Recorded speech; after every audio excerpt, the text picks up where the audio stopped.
Okay, in this video, I'm going to show you how to make an abstract painting from a grocery bag, which I'm going to crumple. And I like using the grocery bag because it's free paper.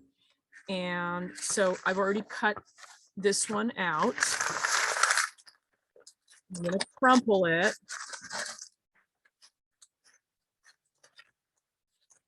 And then open that up. Let me just close the door. The trash men are on their way.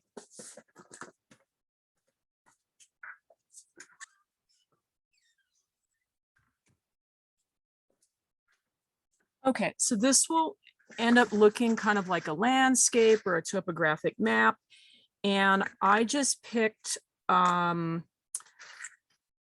brush pen, a charcoal pencil, and some India ink. And the goal of this is to pull out some of these lines where it's creased and explore. I really want you to explore making fine lines. Sometimes when we're painting, we're focused on the bigger shapes, and I want to focus on exploring finer lines.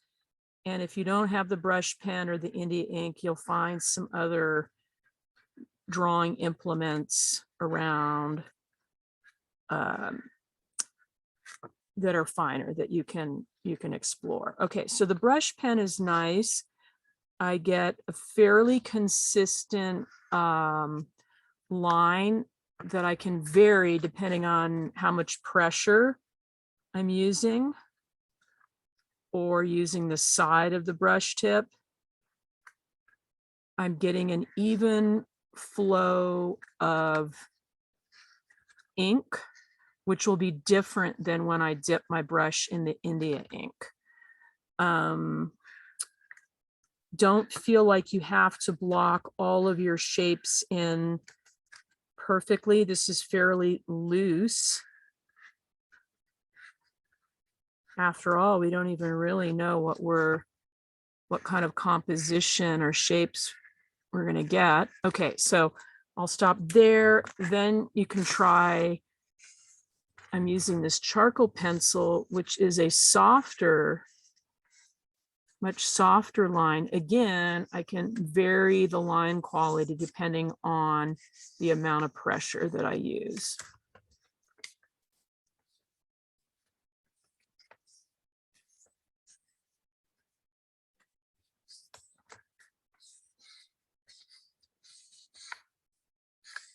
Okay, now I'm going to try, I didn't do this before. I'm going to try this red China marker, which is basically a fancy name for a really nice waxy crayon.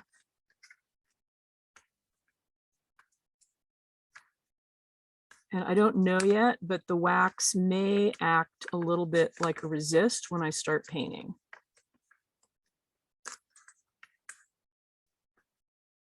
If you don't have a China marker, you could use crayons.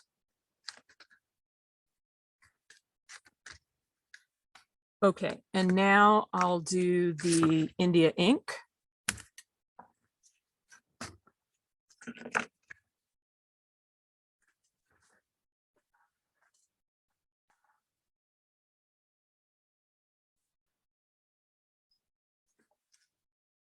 Okay, so when I first dip in, there'll be more ink. And then as I keep working, there'll be less ink, which I kind of like. So I get a little more line variation, and it's darker than the brush pen, has a little bit more of a graphic quality.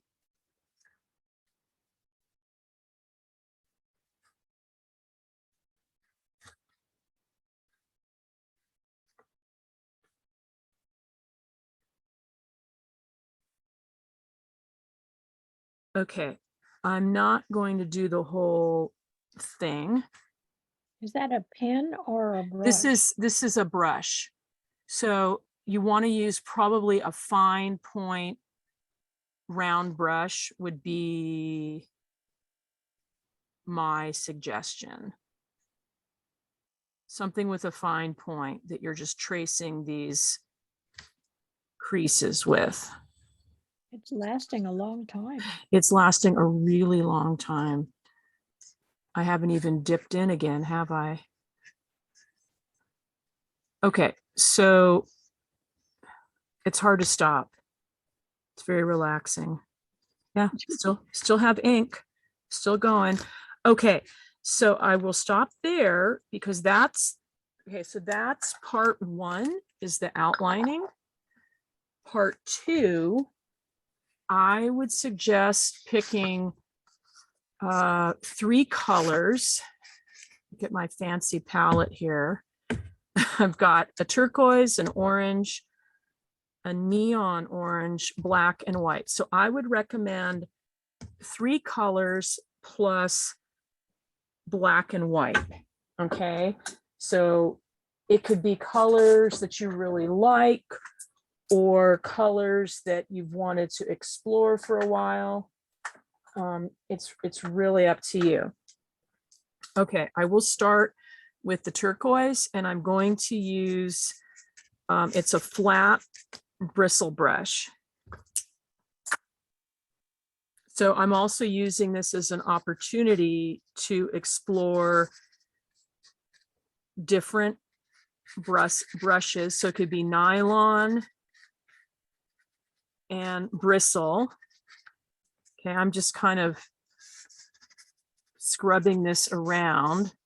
And I'm not getting really uptight about, oh my gosh, it needs to stay completely within the black lines like a coloring book. I'm keeping it loose and I'm working in the round.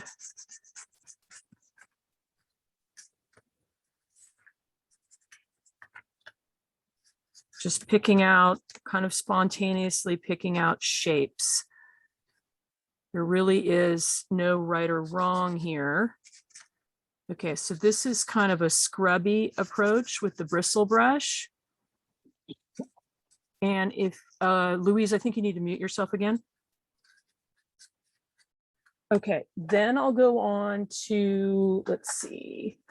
I'm going to use my angled brush, which I really, angled nylon, which I really like, to pull in some sharper edges. So here I am using I use the flat of my brush. Now I'm using the top edge, the side.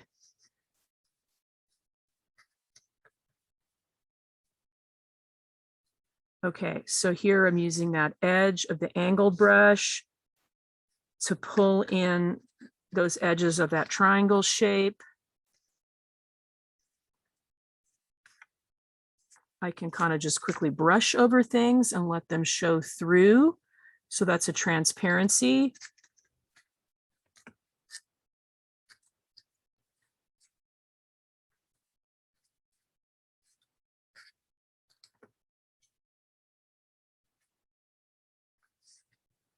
I really like this angled brush because I have, if I use the top edge like this, I can get thin lines. I almost feel like it's a carving tool in a way. So I just keep rotating my brush the whole time. It's not staying static in any one position. Okay, now I'm going to go on to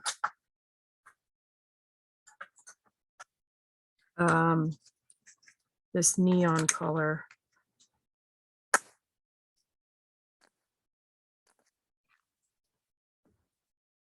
Actually, no, I'm going to do some white. Sorry.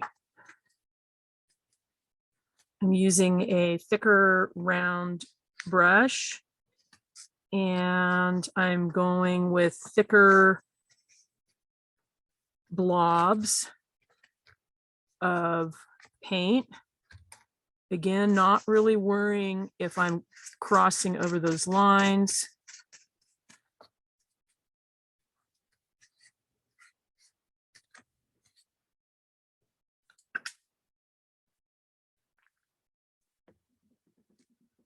Okay, so I can go thicker paint, more opaque. I can even come into some areas I've already painted and blob over or let color mix. That way, there's mixing on the palette and there's mixing right there on the painting. If I go fast, kind of scrubby, some of the underneath brown texture of the bag will show through.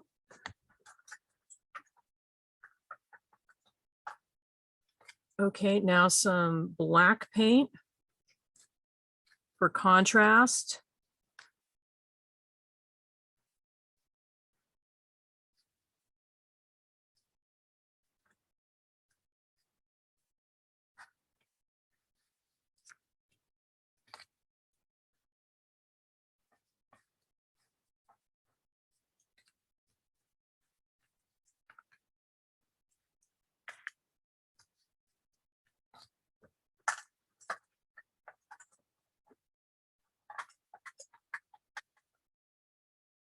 Okay, now I'm going to try and thin this neon orange to make a transparency.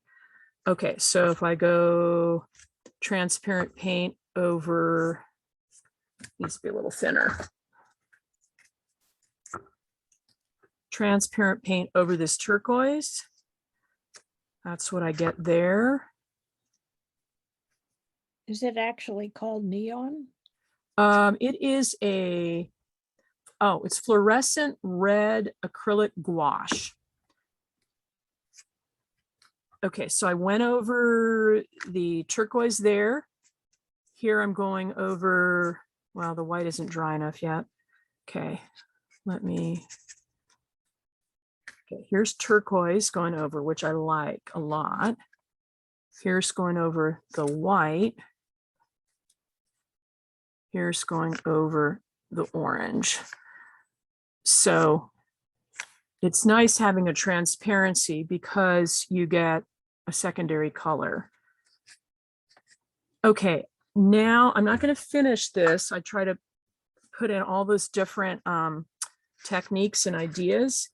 Here is the one that I finished earlier, and now it's dry. And I like the acrylic gouache. It dries matte and chalky, whereas most acrylic paint has a little bit of a sheen to it.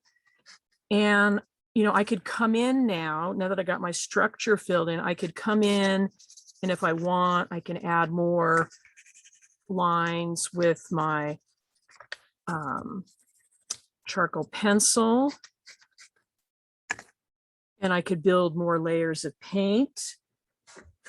Or I could make one of the, I call it a viewfinder, and move it around and go, oh, look at that. Here's a composition. Just that could be a study for a larger abstract piece. And if you want, you can outline those and cut them out, or you can just leave your work as it is.